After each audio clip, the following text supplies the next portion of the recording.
ঘড়ি কাটায় তখন রাত 8:20। সাদা গাড়িতে চড়ে গুলশানের বাসভবন ফিরোজা থেকে বেরিয়ে আসেন বিএনপি চেয়ারপারসন বেগম খালেদা জিয়া।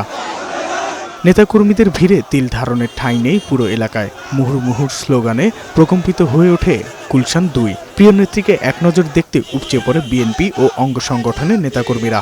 অনেক কষ্টের মাঝেও আমাদের অনেক সান্ত্বনা দিতে হচ্ছে।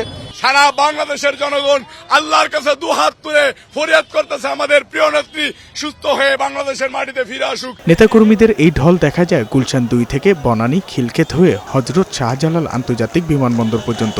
আবেগ আর ভালোবাসায় প্রিয় নেত্রীকে বিদায় জানাবার জন্য তারা সড়কের দুই পাশে অবস্থান নেন। এ সময় তারা আশা প্রকাশ করে বলেন, বেগম খালেদা জিয়া সুস্থ হয়ে ফিরে এসে আবারও হাল ধরবেন প্রিয় বাংলাদেশের।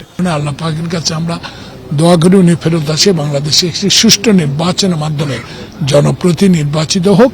যে মানুষটি জীবন মৃত্যুর সাথে বারবার পাঞ্জা লড়েছেন, কিন্তু জাতির সাথে তিনি বেঈমানি করেননি, তিনি ওই ফ্যাসিস্টের সাথে আপোষ করেননি। প্রায় 7 বছর পর দেখা হতে চলেছে মা ও ছেলের। হিথ্রো আন্তর্জাতিক বিমানবন্দরে বেগম জিয়াকে স্বাগত জানাবেন বড় ছেলে তারেক রহমান ও তার স্ত্রী। সেখান থেকে লন্ডন ক্লিনিক নামে বিশেষায়িত হাসপাতালে নেওয়া হবে তাকে। ওনার তো বর্তমানে লিভারের অবস্থা এবং কিডনির অবস্থা খুবই খারাপ।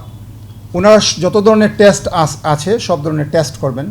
টেস্ট করে এই বিশেষজ্ঞরা ওনারা যদি বলেন ওনাকে অ্যাডমিশন দিয়ে দিতে হবে, ওইখানে ভর্তি করতে হবে, ওনারা ভর্তি করবেন। তো যদি ডাক্তাররা বলেন, এক্সপার্টিসটা বলেন যে ওনাকে বাসা নেওয়া যাবে, তখন বাসা নেওয়া হবে, আদারওয়াইজ উনি অ্যাডমিশনই থাকবে।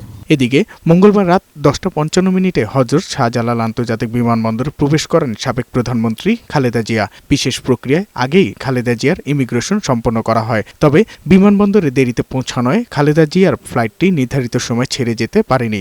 2 বার ফ্লাইটের সময় পরিবর্তন করা হয়। বিমানবন্দরে উপস্থিত হয়ে খালেদা জিয়াকে বিদায় জানান বিএনপি মহাসচিব মির্জা ফখরুল ইসলাম আলমগীর, স্থায়ী কমিটির সদস্য মির্জা আব্বাস সহ অন্যান্য নেতারা। যাওয়ার সময়ে তিনি আবারও বলেছেন যে আপনি সকলকে বলবেন গণমাধ্যমের মাধ্যমে দেশবাসীকে যে তারা যেন আমার জন্য দোয়া করেন, যেন ভালো রাখেন, সুস্থ রাখেন, গণতন্ত্রকে যেন প্রতিষ্ঠা করা হয়, গণতান্ত্রিক ব্যবস্থাকে যেন আমরা সবাই মিলে ফোল্ড করি। রাত 11:15 খালেদা জিয়াকে বহনকারী কাতারের এয়ার অ্যাম্বুলেন্সটি লন্ডনের উদ্দেশ্যে ঢাকা ছাড়ে। লিভার, হার্ট, কিডনি সহ নানা জটিল রোগে ভুগছেন 79 বছর বয়সী সাবেক এই প্রধানমন্ত্রী।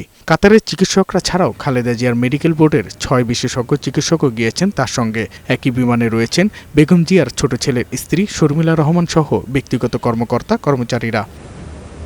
সাজ্জাদুর রহমান, বৈশাখী সংবাদ, ঢাকা।